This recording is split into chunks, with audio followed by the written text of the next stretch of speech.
어둠이 짙게 내린 도심의 밤. 밤이 되면 이곳은 상상할 수 없는 일들이 벌어진다. 여성을 대상으로 한 강력 범죄들로 몸살을 앓고 있다.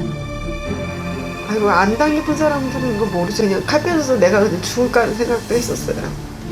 살고자 해서 윤리 신고를 했는데도 불구하고 그렇게 처참하게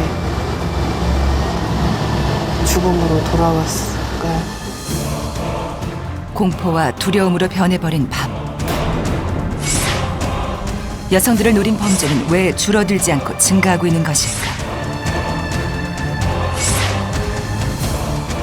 과연 이 밤길에서 여성들을 안전하게 지켜낼 방법은 무엇일까?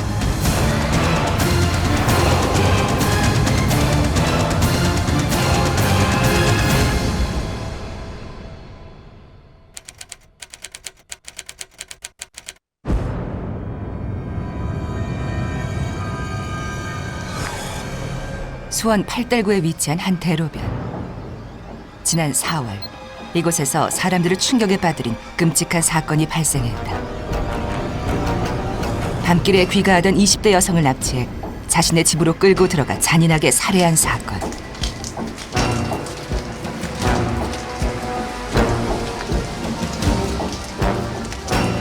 좁은 통로와 높은 담장으로 둘러싸인 이곳에서 간절히 구조를 기다리던 피해자는 358조각으로 참혹하게 토막 살해된 채 발견됐다. 범인은 바로 희대의 살인마 오원춘이었다. 사건 발생 100여일. 피해자 가족들은 어떻게 지내고 있을까? 수원에서 피해자와 함께 살았던 언니는 사건 직후 곧바로 이사를 갔다. 밖에도 잠그고 여기 꼭 잠그고 다 닫고 화장실도 닫고 여기도 꼭 닫고 이 문도 닫고 30도가 웃도는 무더위 속에서도 문을 모두 꽁꽁 닫고 지낸다는 곽씨. 사건 후 엄습해온 불안감과 공포감이 그녀를 변화시켰다. 어둠에 대한 공포 이런 게 생겼어요. 밤에는 그 틈 하나 사이에서 열려 있으면은 누군가 나를 쳐다볼까, 누군가 나한테 해하러 오진 않을까 이런 생각 때문에 그 세수하는 그 눈 감는 것조차 그 두려운 거예요.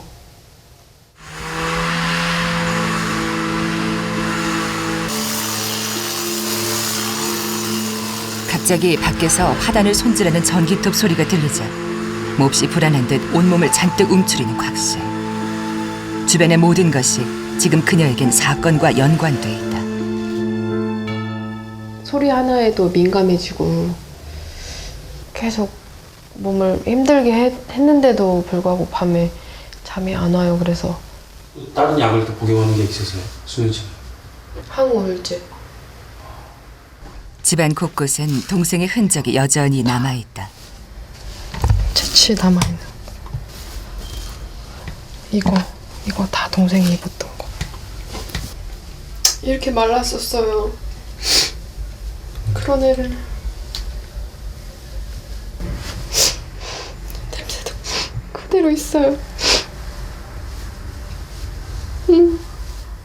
병도 아닌 교통사고도 아닌 그렇게 잔인하게 살해당한 동생의 갑작스런 죽음. 가족들에겐 충격과 분노, 그 이상의 깊은 상처가 남겨졌다. 입지도 못하고 이렇게 말랐었는데 흔적들이 계속 생각이 나니까 힘들죠. 하는 게. 나 진짜 내가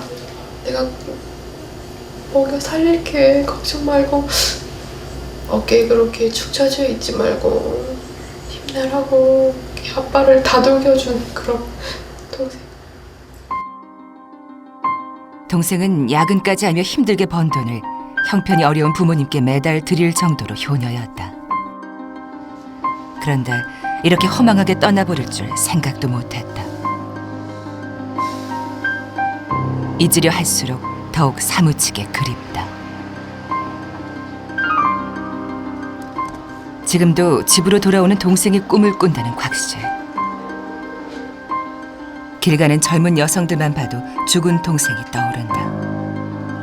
아직도 마음에서 동생을 떠나보내지 못했다. 아, 내 동생도 지금 살아있으면 저렇게 이쁘게 옷 입고 다니고 꾸미고 다녔을 텐데, 이런 생각 때문에. 그리고 지금 결혼할 나이였거든요. 그래서 애기 나면은 언니가 꼭 봐주라고 막 이랬었는데, 혹시 동생이 새가 돼서 날아오진 않을까.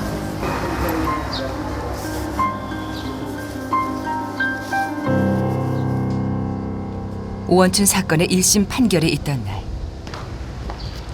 살인자 오원춘을 만날 생각에 가족들은 밤새 한잠도 이루지 못했다. 잠시 후 오원춘을 실은 후송 차량이 법원 안으로 들어섰다. 취재가 전면 통제된 가운데 수의를 입은 오원춘이 카메라에 포착됐다. 살해 동기에 대해 침묵으로 일관해온 오원춘. 오늘은 그의 죗값이 결정되는 날이다. 언니가 마음을 진정하기 위해 피해자 지원 담당관을 찾았다. 배가 속이 안 좋은가 봐요. 긴장이 그럴 수도 있지. 감정이 가족을 잃었는데. 막 꿈을 계속 꿨어요. 그러니까 오원춘과의 대면을 앞두고 쉽게 마음이 진정되지 않은 유가족. 부실 수사와 엽기적 범행 행각의 진실을 밝히려 했던 노력들이 헛되지 않길 바랄 뿐이다. 1시간여의 공판이 끝나고 드디어 1심 판결이 났다. 오원춘에게 사형이 내려졌다. 사형이 죽는 게 고통스러우면은 죽여야겠지만 그 사람이 제일 고통스러운 게 뭔지 그 부분을 집요하게 팠으면 좋겠어요. 닦인 딸, 병도 안 드는 딸, 그렇게 잔인하게 죽은 거에 너무 불쌍하지.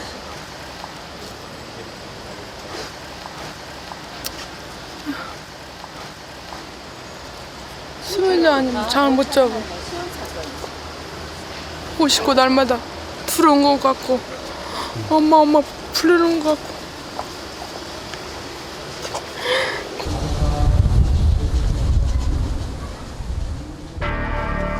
사건 100여일이 지난 현장.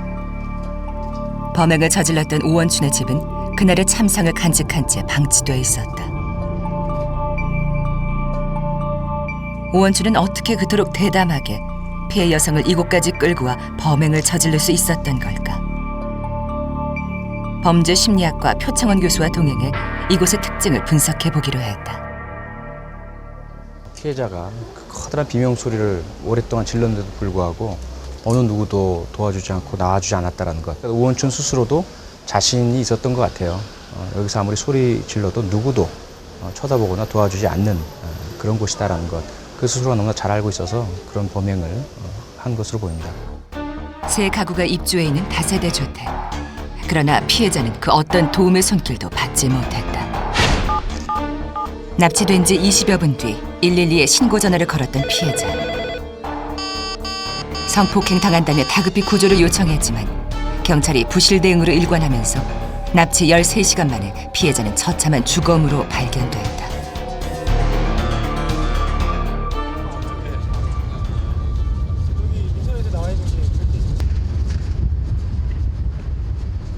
납치되던 순간 살려달라는 피해 여성의 외침은 이곳에선 왜 공허한 울림이 됐던 걸까?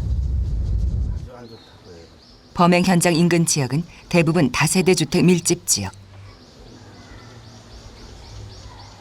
그런데 한 가지 눈에 띄는 특징이 있다. 이곳의 특징은 골목이 대단히 좁습니다. 그리고 조명이 전혀 없죠. 그래서 밤이 되면 아주 어두워지리라는 것은 충분히 예상 가능하고요. 그리고 양옆이 높은 벽과 담으로 이루어져 있습니다. 그래서 이 길을 걷는 사람은 어느 곳으로부터도 도움받을 수 없다. 누구도 지켜보지 않는다. 완전히 차단되어 있다. 나만 고립되어 있다. 이런 느낌을 받게 되죠. 그리고 아주 좁은 골목이 구불구불 이어져 있고 중간에 은닉할 수 있는 사각지대도 있습니다. 그래서 만약에 범죄자가 마음만 먹는다면 몸을 숨기고 있다가 지나가는 사람에게 공격을 감행할 수도 있는 그런 구조로 되어 있죠. 높은 담장과 복잡한 골목길로 이루어진 구조. 오원춘이 전봇대에 숨어 피해자를 밀쳐 넘어뜨린 인도는 여전히 어둡고 음침하다. 누구나 범행 대상이 될 수 있다는 불안감이 거리를 황량하게 만들고 있다. 이곳에 사는 주민들 역시 불안하긴 마찬가지다. 해 떨어지면 거리 사람이 없어요.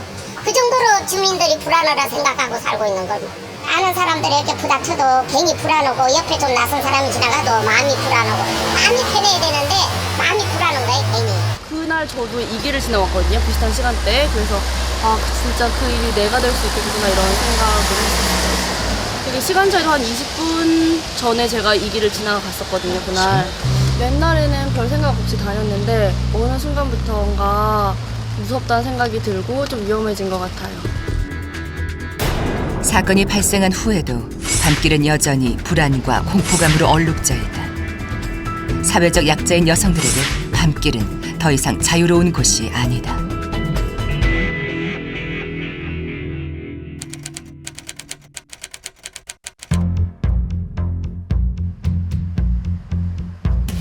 지난 2002년 가을밤, 친구를 만나러 나간 여고생이 순천의 한 여고 앞에서 갑자기 사라졌다.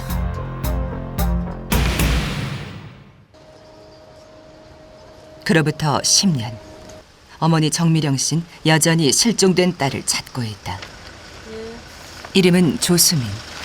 당시 17살이었던 딸은 지금 살아있다면 20대 중반의 어여쁜 숙녀로 자랐을 것이다. 전단지에 실린 딸의 모습을 보는 것만으로도 눈물을 쏟아내는 어머니. 10년 전 딸 수민이는 도대체 어디로 사라진 걸까? 고6 때 그 실종 다시 이제 10년 지나서 이렇게 변했을 것이라 하고 추정해서 지금 이 제천 사람이에요?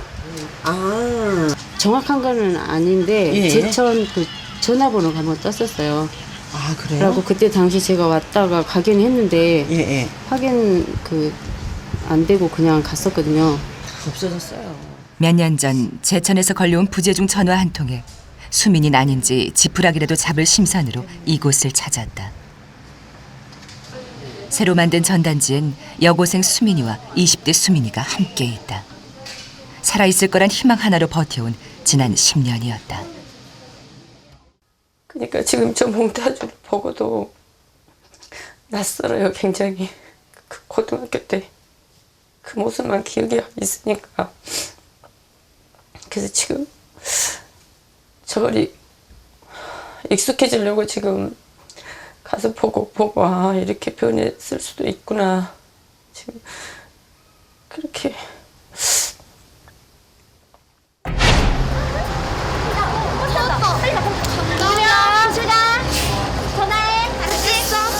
실종되던 날 밤, 시내에서 친구들과 헤어져 버스를 탄 수민이. 하지만 수민이는 집으로 가지 않고 학교로 향했다. 친구 혜경이에게서 책을 빌리기로 한 수민이는 밤 10시쯤 약속 장소인 학교 앞을 찾아갔다. 그날 마침 그 친구하고 책을 이렇게 받기로 했나 봐요. 근데 이 수민이가 그 책을 받기로 하고 이 친구는 주기로 하고 아마 그렇게 됐었나 봐요. 야자수 끝나고 나서. 그런데 학교 정문 앞에 거의 도착했다는 친구와의 휴대전화 통화를 마지막으로 수민이는 마치 증발이라도 하듯 사라졌다.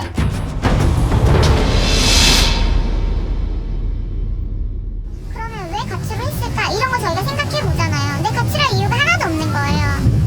그런다고 엄마 아빠랑 불화가 있었던 것도 아니었고 학교에서 선생님하고 트러블이 있는 것도 아니고 뭐 교우 관계가 뭐 안 좋아가지고 이지매를 당하거나 이런 것도 전혀 없었고 그런 걸로 봤을 때 납치된 거 아닌가 어린애라 생각하고 납치한 거 아닐까 뭐 이렇게 생각을 했죠 저희. 저녁 8시만 넘으면 주변이 칠흑 같은 어둠으로 변하는 학교 앞. 10년 전 이 어둠을 밝히는 건 가로등 하나뿐이었다. 어둠 속에서 사라진 뒤 10년 동안 돌아오지 않고 있는 수민이. 그런데 사건 초기 경찰은 수민 양의 실종을 단순 가출 사건으로 처리했다. 수업 시간에도 경찰 와가지고 막 치료당하듯이 이것저것 물어보면 대답하고 경찰들이 저희 집도 왔었거든요. 숨겨준 거 아니냐고. 근데 저희들 얘기는 전혀 듣지도 않고 거의 가출이다. 뭐 가출 아니겠어. 이렇게 얘기하면서 아예 저희 얘기는 듣지도 않았었고. 가출은 아니다고 생각하죠. 네. 준비가 없었으니까 그대로 있으니까. 그러니까 핸드폰도 충전 그 배터리가 약간 두껍고 얇은 거 있잖아요. 그 얇은 거 그냥 그대로 충전 여기 두꺼운 거는 이렇게 해놓고 이렇게 어버이날 누구보다 애교 많고 사랑스러웠던 딸 수민이. 그때 당시 가지고 다니면서 수민이가 쓰던 물건은 볼펜 한 자루라도 버리지 못한다는 어머니. 품 안에서 갑자기 사라진 자식을 어떻게 10년이란 세월로 지울 수 있을까? 가슴 한켠 어머닌 딸 수민이를 묻었다.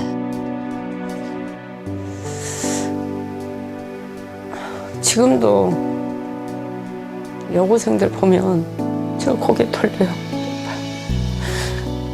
교복 입은 애들 보면. 실제로 여성 실종자 신고 수는 해마다 증가하고 있다. 그러나 실종 수사에 대한 대응은 아직 미흡한 상태다. 전체 실종 사건 중에 납치 등의 범죄 연루 가능성이 있는 사건은 1% 남짓이라고 볼 수 있거든요. 그러면 그 1% 남짓이라는 작은 숫자 때문에 모든 실종 사건을 단순 가출로 일단 보는 그런 접근 방법은 대단히 위험하다고 볼 수 있죠.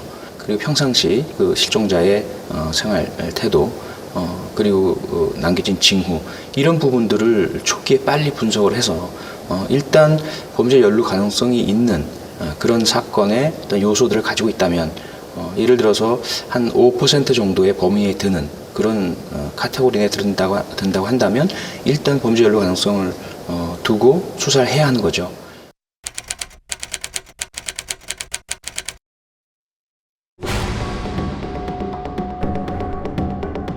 밤은 또 다른 얼굴이 되어 밤길 여성들을 위협한다.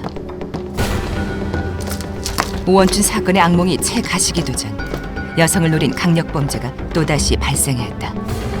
최근 일주일 사이 대전에서 여성 납치 강도 사건이 3건이나 잇따라 발생했습니다.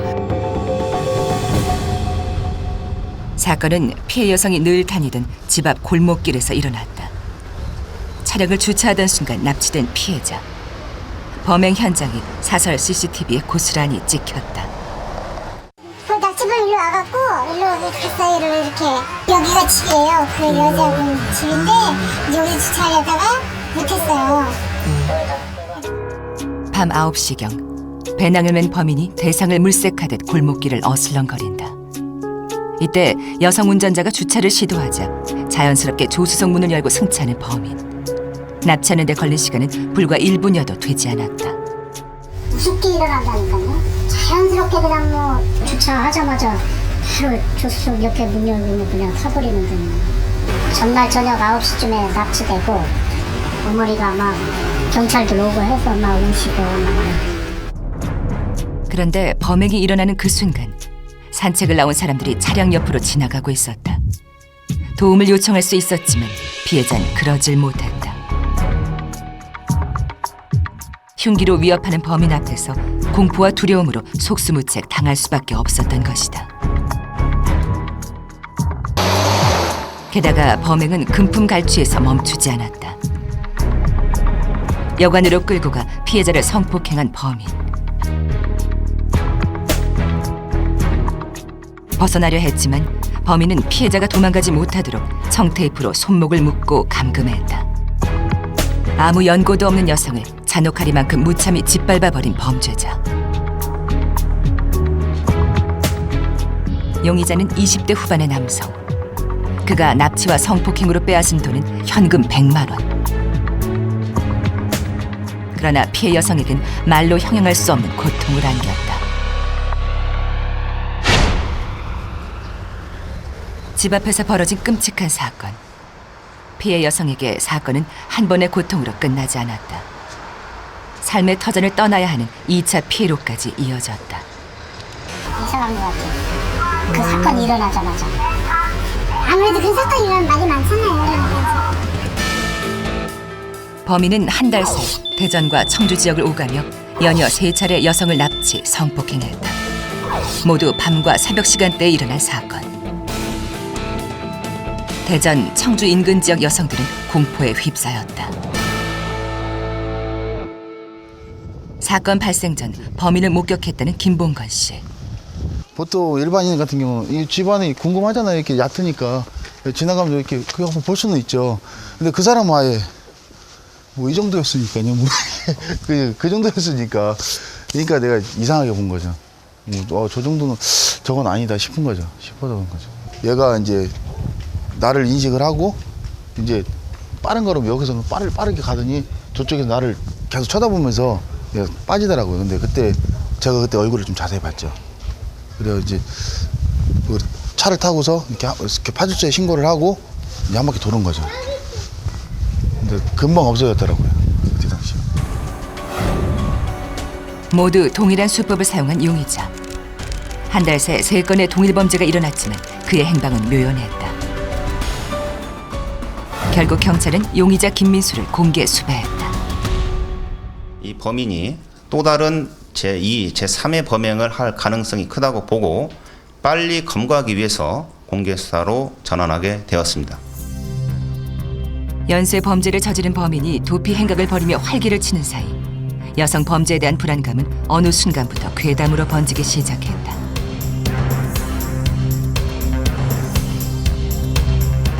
청주의 한 고교에선 괴한이 학교 안으로 침입해 여학생을 납치, 성폭행했다는 실체 없는 소문이 떠돌았다. 학교에서 방송하고 그냥 집 바로 가라고 저희 학교에서 어떤 학생을 납치됐다고 그냥 소문인 것 같기도 하고 진짜네요. 지금까지 진짜요? 네. 자료가 있다는 소문이 있어요. 괴담은 여기서 그치지 않고 대전 지역에선 SNS와 인터넷을 통해 일명 대전 탄방동 살인사건이란 이름으로 유포됐다. 요즘에 대전 근교에서 납치 사건들이 있다고 조심하라고. 저는 그거 받고 되게 많이 충격이었거든요. 그래서 빨리 여러 사람에게 알리는 게 가장 좋은 방법인 것 같아가지고. 빠른 속도로 유포된 괴담. 호신용품을 들고 다닐 정도로 여성 치안에 대한 불신감이 팽배해 있다. 요즘에는 주차하다가도 이렇게 위험하게 당할 수도 있다고 그래가지고 위험하고 그러면 연락을 해가지고 좀 앞에 아빠 아니면 남동생이 나와서 같이 들어갔다던가. 언제든 범죄의 표적이 될 수 있다는 여성들의 불안감은 어떻게 해야 사라질 수 있을까?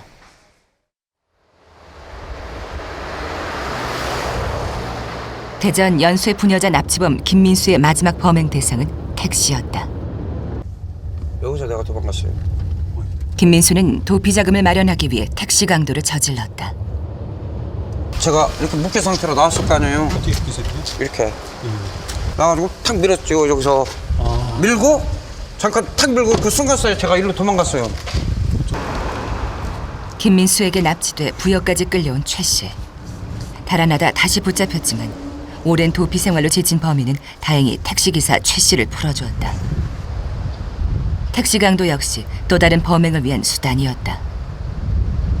2차 범행, 그러게 쉽게 말하면 어떤 여자를 납치해서 그 여자한테 강도짓을 하려고 이거 손님 태워가지고 그 여자한테 강도짓 하려고 한다 그런 식으로 나한테 얘기했다니까요.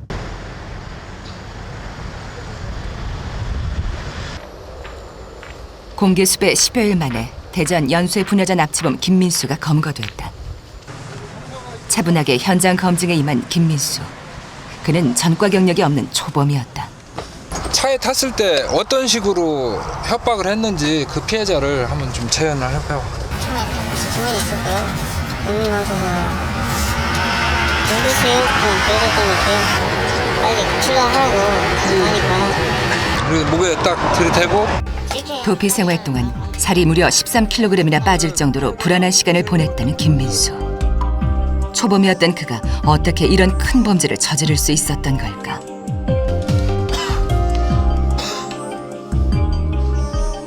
김민수는 대학을 졸업하고 컴퓨터 회사에 근무하던 평범한 회사원이었다. 하지만 사채빚이 눈덩이처럼 불어나면서 빗나간 선택을 했다. 사정하면서 점점 대출도 들어가고 집에다 손 벌릴 것도 한계가 있고 계속 연체되고 하니까 그 원금들은 이제 갚아야 되니까 가량 만회하려고 범죄를 저지른 거예요? 우리는 그가 납치라는 극단적인 방법을 선택한 이유가 궁금했다. 딱 그냥 그 자리에서 뺏을 수 있는 갈취할 수 있는 금액이 너무 적잖아요.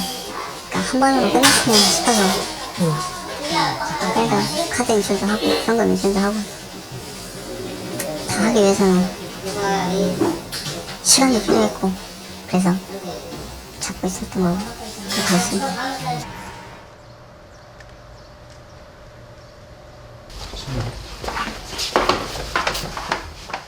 그런데 단지 돈을 노린 범죄였다면 그는 왜 납치한 여성들을 모두 성폭행한 것일까? 제일 여성이라도 제일 무서워하고 신고율이 적다고 알고 있는 게 성범죄라고 생각을 해서 상대 사람들도 무서워서 신고를 안 했으면 그 생각만 들었어요. 지금 여성을 대상으로 하는 범죄들이 상당히 늘어나는 것으로 보이는데요. 갑작스럽게 금전적인 어려움을 느끼는 사람들 같은 경우에는 별달리 이제 뭐 특별한 범행 수법 같은 것을 잘 갖고 있지를 못한 경우들이 많이 있어요. 그런 사람들 중에 이제 일부가 몸값을 노리고 여성을 납치해서 그냥 몸값만 받으면 여자는 풀어주면 된다. 이런 식으로 쉽게 생각을 하다 보니까 최근에 이제 몸값을 노린 납치 범죄 같은 것들이 늘어나는 것으로 보입니다.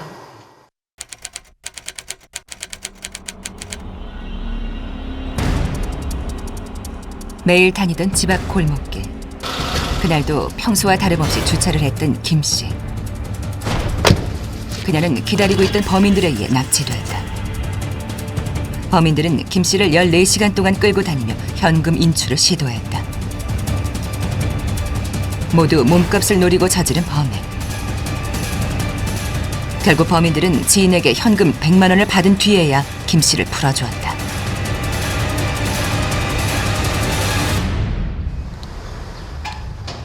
사건 발생 5개월. 범인들은 모두 검거됐지만 피해자의 상처는 아물지 않았다. 신경 안정제 없인 생활이 불가능할 정도로 고통을 호소하고 있는 김 씨. 매일 납치 당시의 악몽에 시달리고 있다. 아이고 안 당해본 사람들은 이거 모르죠. 그냥 제가 진짜 무서웠어. 힘들었다 이렇게 얘기 말로만 전달되는 거랑 본인이 직접 겪어보지 않은 그런 사람들은 아마 모를 거예요. 어떤 심정이었는지. 그냥 그 순간에 그냥 칼 빼서 내가 그냥 죽을까 하는 생각도 했었어요. 이렇게 협박 당하고 싶지도 않고. 차량에 감금된 채 14시간을 협박과 폭행을 당하며 극심한 공포에 떨어야 했던 김 씨.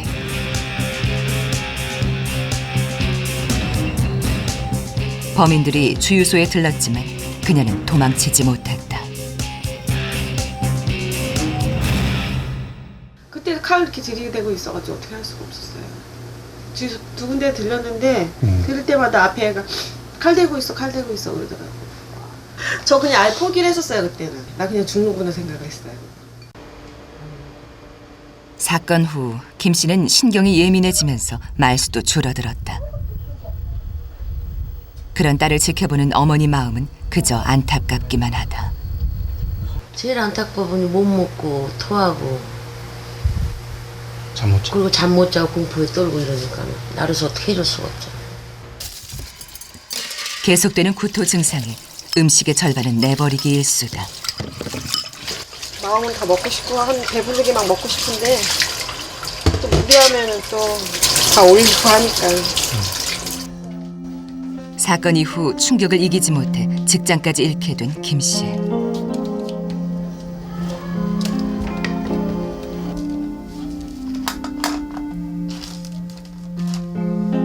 최근엔 바깥 출입도 거의 하지 않을 정도로 그녀는 세상과 높은 담을 쌓고 있었다.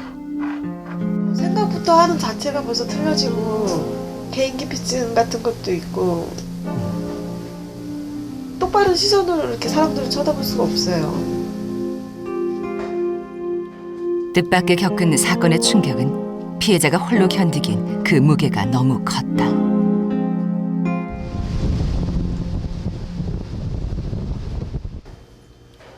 실제로 피해자의 심리 상태는 어떨까? 김 씨와 함께 범죄 피해자 심리센터를 찾았다. 2시간여에 걸친 심리 테스트가 이루어졌다.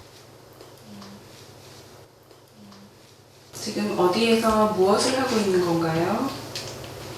그냥 혼자 우두커니 서 있어요. 미래에는 어떻게 될 것 같아요, 나무가? 나이 먹어가면서 푸르름도 없어지고 나뭇잎도 많이 떨어져 나갈 것 같아요. 어디에 있는 것 같아요? 집 앞. 그녀에게 그날의 악몽은 쉽게 사라지지 않는 듯했다. 사건과 관련된 이 심리적 고통들 때문에 굉장히 지금 무기력하고 축 처져 계시는 상태인 걸로 나타났습니다.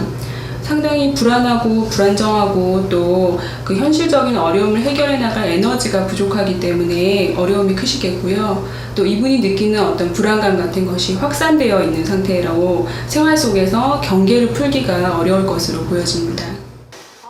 사람들과의 접촉을 꺼리던 김 씨가 특별한 모임에 참석했다. 범죄 피해자 심리센터에서 운영하고 있는 범죄 피해 여성과 피해자 가족의 치유를 위한 자조 모임.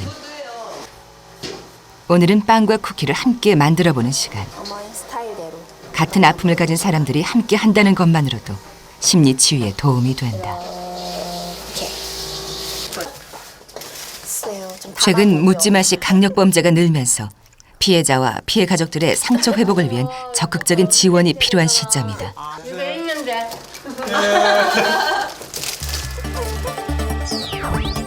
범죄 피해자 심리센터를 찾은 여성들은 우울증과 외상후 스트레스 장애를 가장 많이 겪고 있다. 나만의 문제가 아니다. 나와 비슷한 처지에 있는 또 다른 범죄 피해를 당한 여성들은 비슷한 고통을 안고 있다라는 것을 같이 공유를 하고 같이 이제 고통을 나누다 보면 또 다시 일어설 수 있는 그런 힘들이 생길 수도 있어요. 그렇기 때문에 이제 이런 범죄 피해자들의 뭐 네트워크를 형성한다거나 이런 것들은 이제 전 세계적으로 굉장히 일반화되어 있는 추세다. 거주 용의 지역으로 경찰청의 과학수사센터. 중간에 벌어진 범죄들은 바깥으로 범죄 프로파일링 수사팀은 최근 지리적 프로파일링을 연구 중에 있다. 거주나 이런 지역으로 들어와가지고 지금 범행을 하고 있는 것으로 판단을 하는 거잖아요. 문집이 아닌 지역에서 발생한 범죄 같은 경우는 범인을 특정짓기에 관련된 범죄라기보다는 피해자가 갖고 있는 매력 때문에 그 장소가 선택되어진 것이 거고 지금 현재 나타난 범죄 행동을 통해서 우리가 추정하고 있는 범죄자의 범죄 예방법으로 주목받고 있는 지리적 프로파일링은 범죄가 많이 일어난 지역과 범죄의 특징을 통계를 통해 지리학적으로 분석해 미리 범죄 유발 지역을 예측하는 방법이다. 분석적인 영향을 줄 수가 있으니까 일단 익명성이 많이 보장이 되는, 그러니까 주민들 간에 서로 유대도 없고 서로 누가 사는지도 모르는 정도의 그런 범죄에 관련된 관심조차가 없는 지역에 좀 많이 일어나고요. 그리고 보면은 이렇게 골목길 같은 경우도 뭐 주택가 골목길이라든지 흥미진 곳, 그러니까 외부에서 봤을 때 관찰이 어려운 곳, 그곳에 들어가면 범죄자는 자기 왕국이 되는 거거든요. 외부적으로 노출이 될 어려움이 있기 때문에 그래서 그렇게 좀 이렇게 후비진 곳 그런데 범죄가 많이 일어나는 것으로 볼 수 있습니다. 범죄 다발 지역인 핫스팟 지역은 대부분 노후된 주택가나 다세대 주택촌이 밀집된 곳에서 집중적으로 나타나는 특징을 보이고 있다. 최근 절도 사건이 빈번하게 일어났다는 한 동네.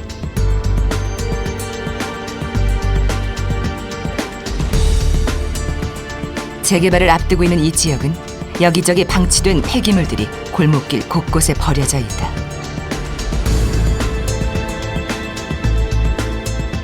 거리를 지나는 여성들 역시 주변 환경에 불안감을 갖고 있었다. 무섭죠. 밤늦게 다니기에는. 실제로 이제 고등학교 때 친구도 이 근처 사는데 모르는 사람 쫓아온다던가 그런 일이 실제 있었거든요. 친구한테. 유대관계 이런 건 좀 있습니까? 아니요. 저희는 전혀 없어요. 다른 분들은 어떤지 몰라요. 시장 변형이나 뭐 새마을 뭐 지도에 뭐 저도 그런 쪽으로 막 활성화돼서 많이 했는데 이쪽으로는 누가 맡았는지도 모르겠고 뭐 전혀 모르겠어요. 누가 뭐 그렇다고 인사 온 사람도 없었고 뭐 그래.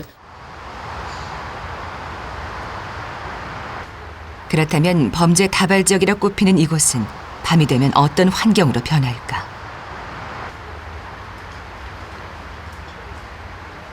범죄 환경적 특징을 분석하기 위해 경찰대 표창원 교수와 고려대 건축가 이경훈 교수에게 자문을 구해봤다. 예, 전부 이 나무 잎들이 저 건물의 조명을 다 가리고 있고요. 거리와는 소통하고 싶지 않다라는 이런 모습이에요. 불투명 창이고. 이 지역이 바로 이 범죄 다발 지역의 특징을 그대로 보여주고 있습니다. 보면은 차량들이 쭉 벽을 따라 주차되어 있기 때문에 언제든지 뒤에 누군가가 숨어 있을 수 있는 공간을 확보하고 있고요. 이 차량 뒤 공간에 이렇게 숨게 되면 전혀 사람이 있는 것을 모르죠. 이렇게 숨어 있다가 갑자기 나타나게 되면 역시 지나가는 여성에게는 대단히 갑작스러운 그런 공격을 할 수 있는 이런 여건들이 조성되어 있습니다. 환경적 요소는 낮과 밤을 전혀 다른 장소로 만들어 놓는다. 우거진 수풀은 밤이 되면 건물의 조명을 모두 가려 어둠을 조성하고 불필요하게 높게 쌓인 담장은 밤이 되면 범죄자들의 은닉 장소로 사용될 수 있다. 주차된 차량과 담벼락 사이 역시 밤이 되면 범죄의 공간으로 이용될 수 있다. 실제로 이 지역의 밤 시간대 핫스팟을 분석하자 붉은색의 범죄 다발 지역으로 변하는 걸 확인할 수 있었다. 깔끔하고 깨끗하게 정리된 곳은 범죄자들은 기본적으로 두려움을 느끼게 되어 있습니다. 여기에는 사람의 손길이 자주 오는 곳이다. 언제든지 관리하는 사람이 또는 이 앞에 있는 집에 있는 거주자가 나와서 청소하거나 또는 관리하거나 정비하는 이러한 장소다라는 무의식적이고 즉각적인 느낌을 받게 되거든요. 그래서 정비되어 있고 깨끗한 장소, 질서정연한 곳에서는 범죄자들은 잘 범죄를 하지 않고요. 선호하지 않고 피하게 되어 있습니다. 범죄를 예방하기 위한 환경적 요인으로 두 교수는 가로등을 주목했다. 가로등 바로 아래에서 측정한 밝기는 20럭스. 하지만 가로등과 가로등 사이 중간 지점은 밝기가 측정되지 않을 정도로 어두웠다. 상당히 어두운 편이라고 보여집니다. 영국에서 나온 연구 결과에 의하면은 야간에 일어나는 노상 범죄의 40% 이상이 5럭스 미만의 조도하에서 발생을 하고요. 실제 15럭스 이상이 조도가 확보되는 지역에서는 약 3% 정도만이 발생했다는 그런 연구 결과가 있거든요. 근데 이제 실제로 5럭스라는 것이 저 앞에서 한 10m, 15m 정도에서 걸어오는 사람의 윤곽을 파악할 수 있을 정도의 조도를 얘기합니다. 범죄 다발 지역에 세워진 가로등 아래에선 사람이 바로 코앞까지 도달해서야 인식될 정도였다. 그렇다면 범죄 청정 지역의 가로등은 어떨까?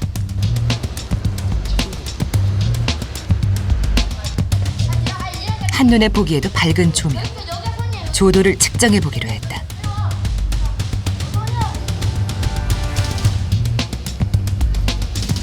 가로등 바로 아래에서 측정한 조도는 얼마나 나올까?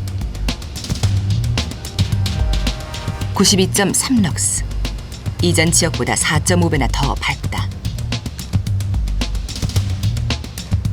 가로등과 가로등 사이 역시 밝았다.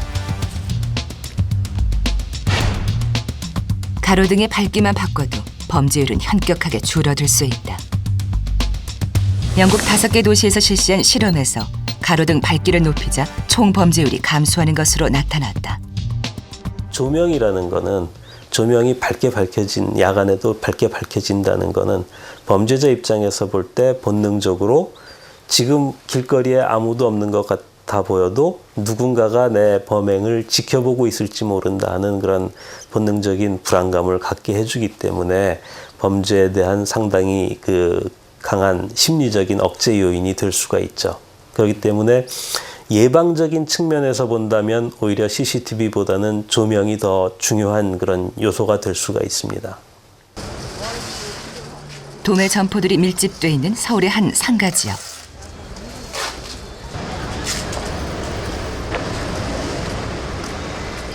낮에는 물건을 사려는 사람들로 발디딜 틈 없이 북적이지만 밤이 되면 마치 두 얼굴을 가진 것처럼 전혀 다른 모습이 된다.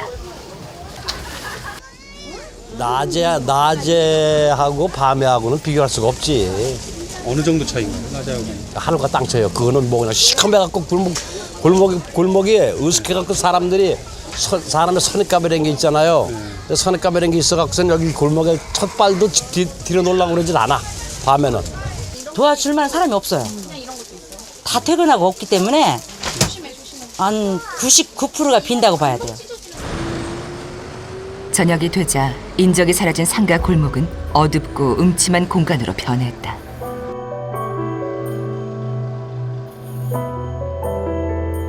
길을 밝힐 조명 하나 제대로 켜있지 않은 골목길.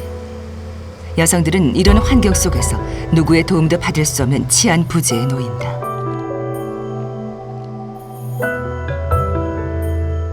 그리고 우려했던 일이 이곳에서 발생했다.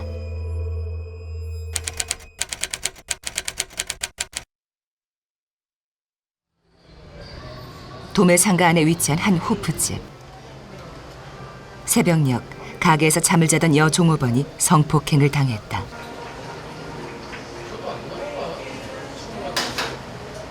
주인이 퇴근하고 난 뒤 일어난 일이었다. 자고 있는데 발로 누가 차더래요. 그래서 눈을 떠보니까 칼을 들여대면서 일어나라고 그러면서 뒤로 다 묶더래요. 손이고 얼굴도 모자로 다 뒤집어 씌워놓고 그래놓고서 그렇게 했다고 그러더라고요. 범인은 열린 창문으로 들어와 피해 여성의 손발을 끈으로 묶고 복면으로 얼굴을 가리게 한 후 성폭행했다. 피해자에겐 회복할 수 없는 깊은 상처를 남겼다.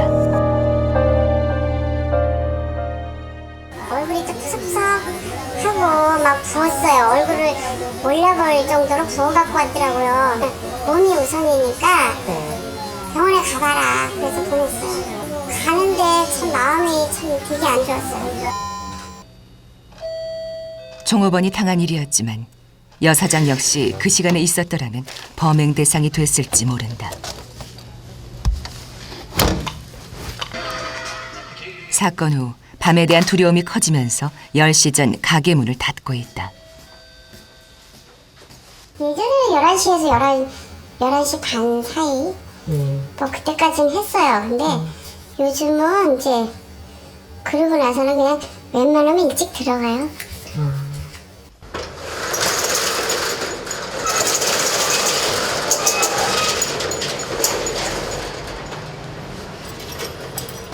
또 재범이 일어날 수도 있고 또 모방해서 또 일어날 수도 있고. 여자분들 항상 두려움이 네, 그렇죠. 언제쯤이면 밤길이 여성들에게 안전한 곳이 될 수 있을까? 지난 6월 강도 성폭행범이 드디어 검거됐다. 범인은 50대 중반의 전과 8범. 그는 여성이 홀로 영업하는 가게만을 골라 범행을 저질렀다. 강도 강간 포함해가지고 절도 한 50여 건 이상이 되는데 본인 생각에 왜 그런 일을 저지르고 있었던 것 같아요? 이게 허술하고 마음이 허술하고 직장이자 그것 때문에 시간에 12시간 넘으면 이제 잘 인적이 없으니까 소리가 나고 그래도 좀 안전하 안 하겠나. 일찍 깨고 들어갈 수 있으면 들어가고 뭐 한 걸 하면 되지. 그런 잠재의식이 있는 것 같아요. 속상하고 있어요. 치안이 취약해지는 야심한 밤이나 새벽 시간대를 기다렸다는 범인. 밝혀진 범죄 건수만 60여 건. 제주도와 강원도를 제외하고 전국을 돌아다니며 대범하게 범행을 저질렀다. 다방이나 헛보쯤 12시 문을 닫아요. 닫으면 그 시간 이후에 새벽 1시에서 4시 사이에 들어갑니다. 거기를. 근데 그때는 인적도 드물고 그렇기 때문에 그 시간대를 범행을 택한 것 같아요. 이 친구가 전에도 여자를 성폭행하고 강도상해로다가 10년 보호해가 나왔어요. 그러니까 자기가 범행 대상이 여자가 그렇게 쉽죠, 남자보다는. 그래서 여자를 선택한 것 같아요. 범인은 60대 여성도 노렸다. 전라북도 익산에서 다방을 운영하고 있는 최용순 씨. 아직도 사건이 있던 그날 일이 생생하다. 처음에 저 돌 있는 줄 아마 올라갔더라고. 처음에는 저 돌 짚고 올라갔더라고. 저 돌 있잖아요. 이번에도 범인은 열린 창문을 통해 다방 안으로 들어왔다. 그리고 칼로 잠자던 피해자를 위협한 범인. 그러나 최용순 씨는 온몸으로 강렬히 저항했다. 미끄러지는 칼로 창기냐. 그러니 이를 덜푸덕 넘어지네. 일로 칼 드는 손이 여가 닿는 이렇게 칼 드는 손이 막 숨을 자꾸 막 죽어도 맞아도 안 놔줬다니까. 얼마나 맞았는가 모른다니까. 그래서 안 놔줬다니까. 이놈을 이불이가 다 묻었지. 피가 이불 저 바닥 이런 데가 다 묻었지.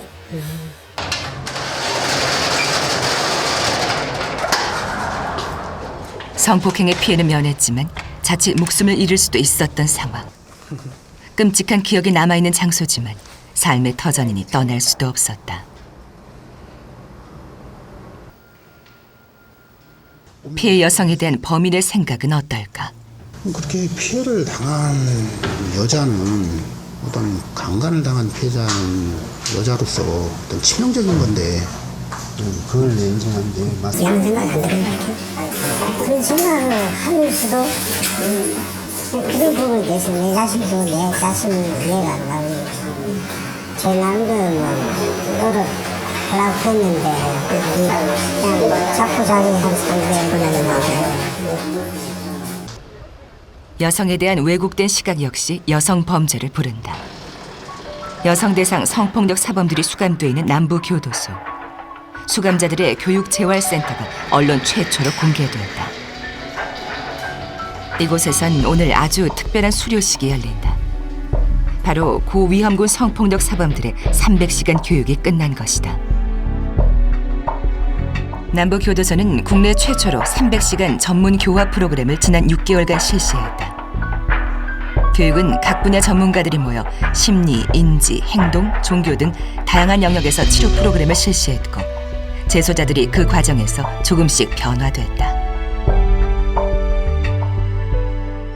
제가 친족 관계가 아니고 남의 아이를 어떻게 하다가 이렇게 했는데 그렇게까지 법에 위축될 만한 일은 아니겠다 하는 식으로 자신감에 넘쳐 생활을 했고 내 교육을 접하면서 내 스스로의 잘못을 시인할 줄 알고 또 옳고 그름을 분별할 줄 아는 사람이 됐습니다.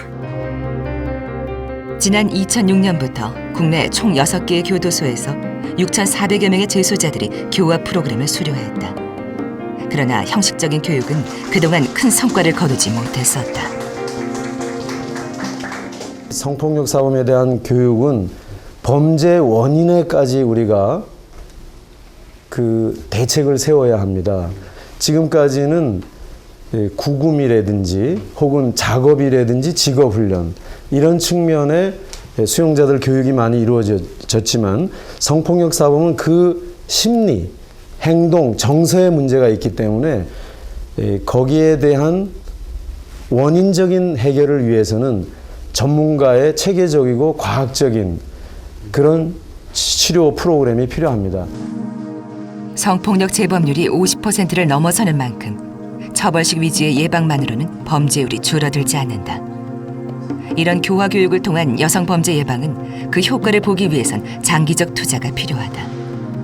이보다 더 선행돼야 할 예방법은 바로 환경 개선이다. 강력범죄가 빈번하게 발생했던 서울 서남부 지역. 이곳에 CCTV 교체 작업이 한창이다.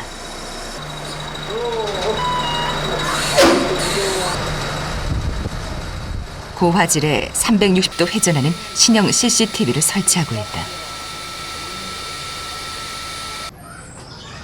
CCTV는 감시 기능뿐 아니라 위급 상황을 알리는 비상벨과 함께 연결돼 있다. 짠. 전봇대에 설치된 비상벨을 누르면 24시간 운영되는 통합 관제실까지 곧바로 전송돼 구조자의 위치 확인까지 가능하다.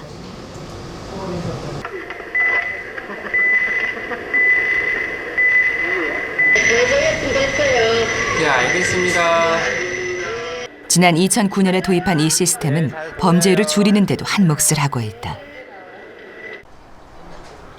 무엇보다 이 지역의 범죄율을 낮추는 데 1등 공신은 담장 허물기 사업이었다. 처음 주차 공간 확보를 위해 실시한 담장 허물기는 예상치 못한 효과를 가져왔다. 담장이 가로막혀 있을 당시엔 절도 사건이 끊이질 않았던 마을. 하지만 이웃 간의 소통을 가로막은 벽을 허물고 난 뒤 결과는 놀라웠다. 담장 허물기 전에는 어두웠잖아요. 일단 숨기가 좋았고, 그래서 도둑이 들었다 해도 도둑을 잡기가 힘들었어요. 담에서 붙어버리면 보이지를 않으니까. 근데 지금은 숨을 곳이 없어요. 담장을 다 허물어가지고. 그러다 보니까 도둑이 없어졌고 학생들 범죄도 없어졌고.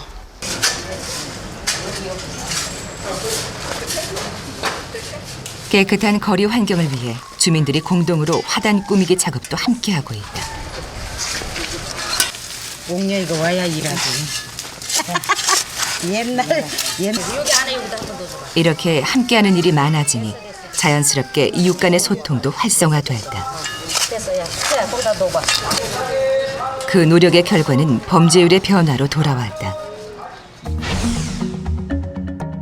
환경 개선으로 범죄율이 현격히 줄어든 것이다.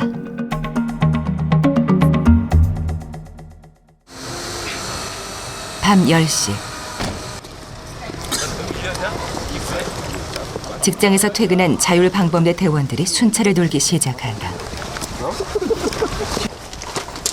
범죄 취약 지역들을 돌며 매일 밤 지역 주민들을 지키고 있는 대원들.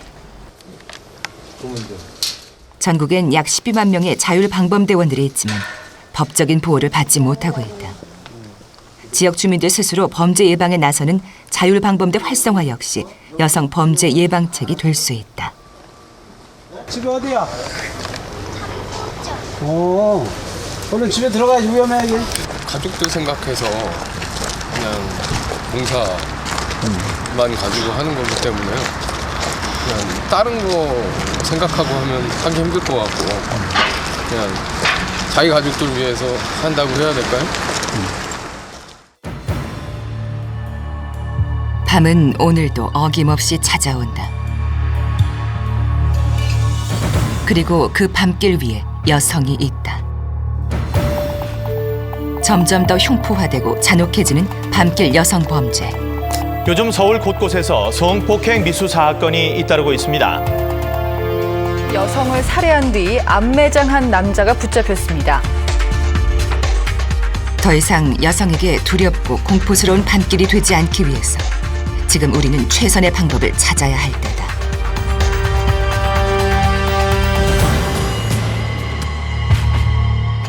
그동안 우리가 밤길에서 발생하는 여성 대상 범죄에 대한 예방책을 생각할 때는 대개 사람 중심으로 접근을 했습니다. 어떤 사람이 범죄를 저지르느냐, 그들에 대해서는 어떠한 대책이 필요할까, 그런 접근을 하다 보니까 아무래도 그런 전과자에 대한 대책, 감시 또는 우범자나 아울러 이런 범죄자들에게 겁을 줄 수 있는 방안, 이제는 좀 접근 방법을 달리 해야 되겠다. 공간이 중요하다. 공간의 특성이 중요하고 결국은 어떤 장소, 어떤 환경이 밤길 여성 대상 범죄를 부추기느냐, 이런 부분에 주목할 필요가 있죠. 희대의 살인마 오원춘의 사형 판결이 난 뒤 광민호 씨는 누나를 만나기 위해 납골 땅을 찾았다. 그동안 누나의 억울한 죽음을 밝히기 위해 앞만 보고 달렸던 민호 씨. 오원춘은 사형 선고를 받았지만 뼛속까지 사무치는 아픔과 분노는 치유되지 않고 있다. 그래도 여기 오면 좀 힘나요. 나 그랬거든요. 방황하고 그러면은 되게 뭐라 했거든요. 지칠 때 한 번씩 오는데 뭐라고 하는 것 같아요. 사형 판결에 항소한 오원춘. 가족들에겐 또다시 기나긴 싸움이 기다리고 있다. 서운해하지 말고 적어도 엄마랑 아빠랑 누나랑 나는 평생 기억할 테니까 죄 지은 사람 다 벌받게 해줄 테니까 좀 억울해도 거기선 좀 편하게 살았으면 좋겠다. 다시는 일어나지 말아야 할 비극적 사건.